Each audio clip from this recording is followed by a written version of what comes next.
What's happening? What's happening? What's happening, y'all? Yep, it's your boy. It's your boy, Kiss Allen, the Kiss Allen Experience.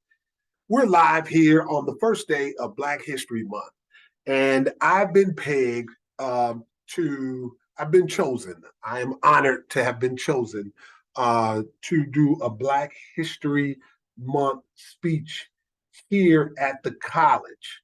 Those of you all who know me know that I love working with the children. That is my sweet spot.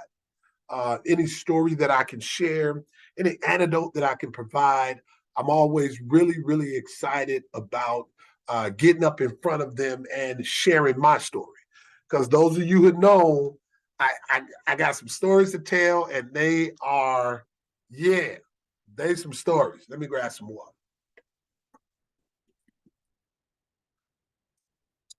So the thought here was, as I thought about who would I talk about, what topic, what's the premise, I thought about leadership.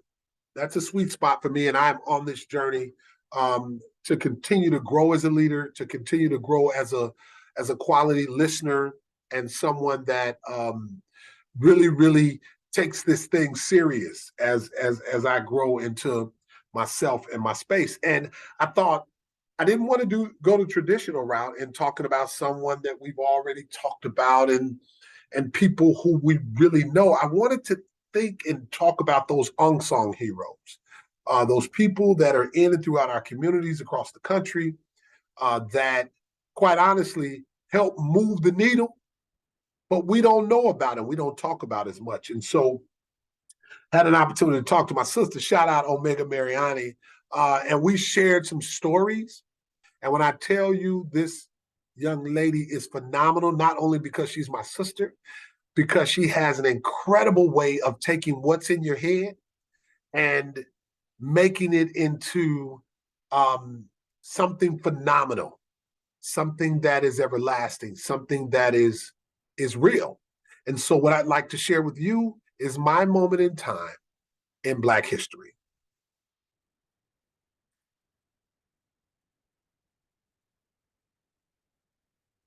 A day that will forever be etched in my memory was a hot summer day in 1977. For as long as I'm alive, I will never forget that day. Allow me to tell you why. On the near north side in my community, it was live. It was the summer. So naturally, everyone was outside enjoying the weather. You could hear the innocence of children laughing and playing in the fire hydrant, the hymns from the ice cream truck as it cruised up the street. The candy truck was posted up and people were surrounding it, spending their little pennies and nickels. And you heard sirens in the distance. Now, I had just left summer camp and I was hungry. So I went home to grab a bite to eat. But my mother wasn't home. So I decided to go to the basketball court and shoot a few hoops until she returned. As I played ball, I started to hear this chant in the distance. Black power, black power, black power. They were coming. As the chant got closer, I could see a group of people led by a front line of women parting traffic and marching in the middle of the street with picket signs. Suddenly, a familiar voice spoke through the bullhorn. She yelled, "We're going to stand up for ours and ourselves in this here community." That was the voice of the late civil rights activist, Marion and Zinga Stamps, my aunt. I knew that if my aunt was in the crowd, Mama had to be as well. You see, they were two peas in a pod. Just as I expected, my little eyes shifted to where my mother was marching and chanting on the front line with a picket sign. My mother, who I'd been in search of, was marching and chanting Black Power. Immediately, I ditched that basketball game and ran to her side. She didn't say much. She gave me a hug as she continued chanting and guided me to march along with the crowd. That was fine with me, because if I was with Mama, I knew that I'd be getting something to eat. So that was my main concern at the time. We marched and chanted for what seemed like forever. We marched from the neighborhood towards the Gold Coast, where we ended up in front of this large building, 111 East Chestnut. Little did I know at the time that then Mayor Jane Byrne lived in that building. We protested in front of that building. Though I was still hungry, the adrenaline from what I was experiencing was electrifying. I didn't understand the significance of the movement, but I felt powerful and strong standing at my mother's side. As I watched my mother and these 11 other fearless women known as the S.O.S, the acronym for Sisters of the Struggle, fearlessly fight and advocate for the Near North community, I knew that I had a front row seat to history, my history, Black history. It was amazing. They had something to say, and they were going to be heard. It was on that hot summer day in 1977 when I watched my mother and the Sisters of the Struggle go to jail. As they were each handcuffed and hauled into a paddy wagon, they continued the chant, Black Power.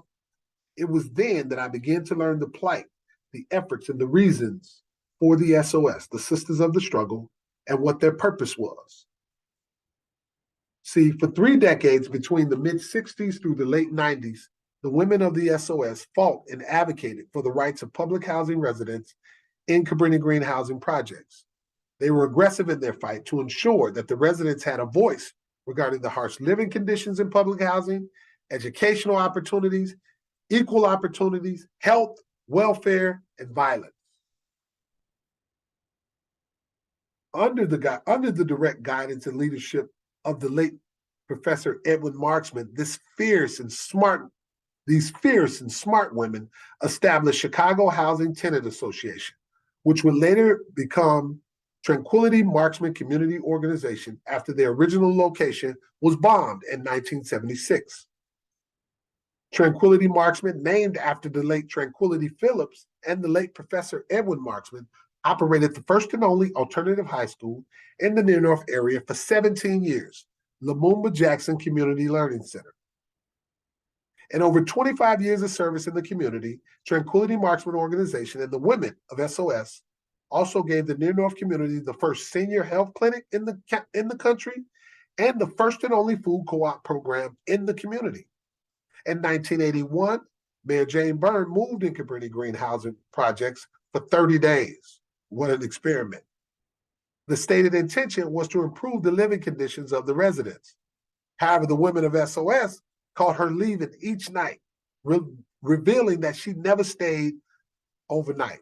It was because of the S.O.S that Mayor Jane Byrne was forced to leave Cabrini. In 1983, the women of S.O.S helped to elect Chicago's first African-American mayor, Mayor Harold Washington. Some of you may be familiar with Harold Washington College.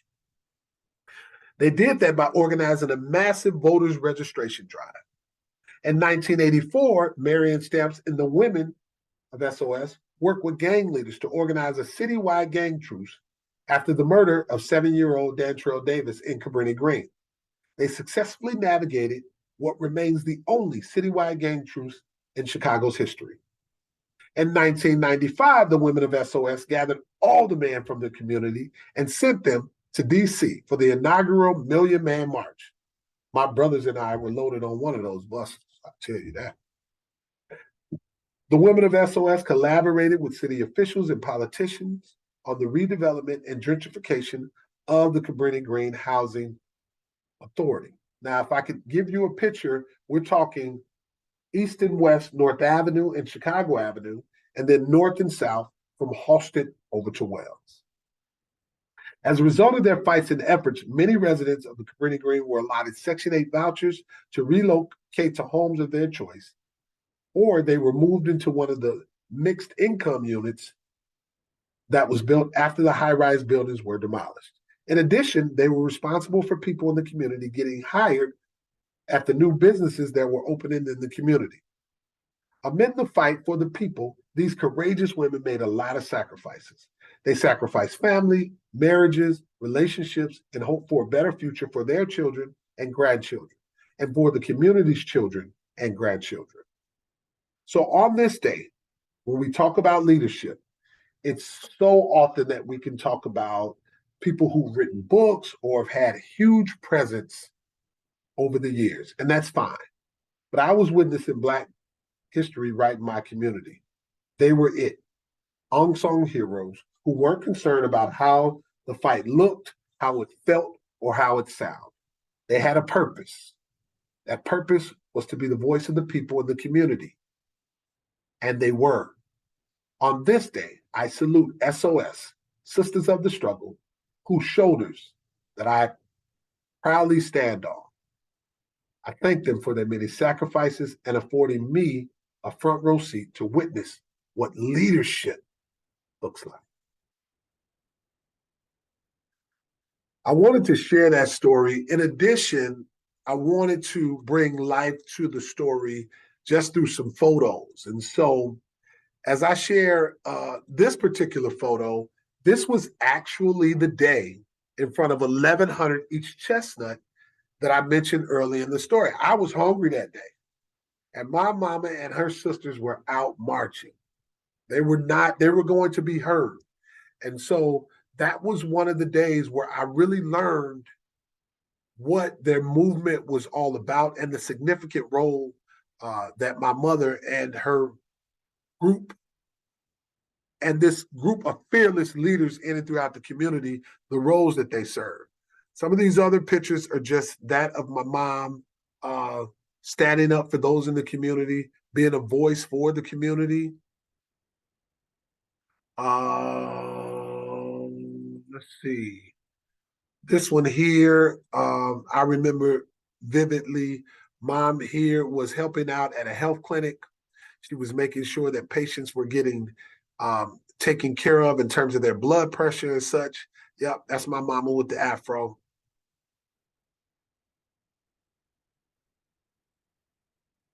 Here, if I can remember, this was more of a community day.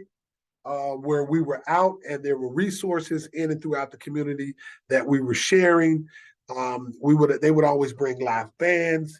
They would always bring just like that movement, like that togetherness that spoke to community, that spoke to trust and sacrifice. And so I absolutely loved SOS for that. And then I think there's one other picture that kind of stands out, and that is this. As they got older, they remained friends. These are four of them. My mom there, Regina, um, Joyce, which was a really good friend of my mom's, Marion and Zinga Stamps, which I would call somewhat of the leader, the head of this group, Sisters of the Struggle, and then Niana, who I can remember vividly always feeding me and feeding my family. So I wanted to share this story with my platform because it is huge. As we think about Black history and those that have had a huge presence um, on different situations, this is a group that we don't hear much about. But let me tell you this, be on standby. There's a documentary as we speak, and I talked about the fabulousness of my sister, but there's Tara Stamps, there's Justice Stamps, and those are Marion's, two of Marion's and Zinga Stamps' daughters. They are partnering to create this documentary. And when I tell you it's going to highlight these fierce women in and throughout this community that we now know as Near North, it's amazing when I go over there. I see the targets and I love the growth. But I will tell you at one point, it was these women who fought and advocated for those in that community to still have stake in that community as it has grown to be the community that we see today. And so with that said, I want to thank you all. This has been another edition of the Kiss Island Experience. Step up to leadership, the Black History edition. Shout out SOS, Sisters of the Struggle. I love everybody imparting, fly low, avoid the radar. And no matter what happens when they come for the car, say the radio. Get at your boy.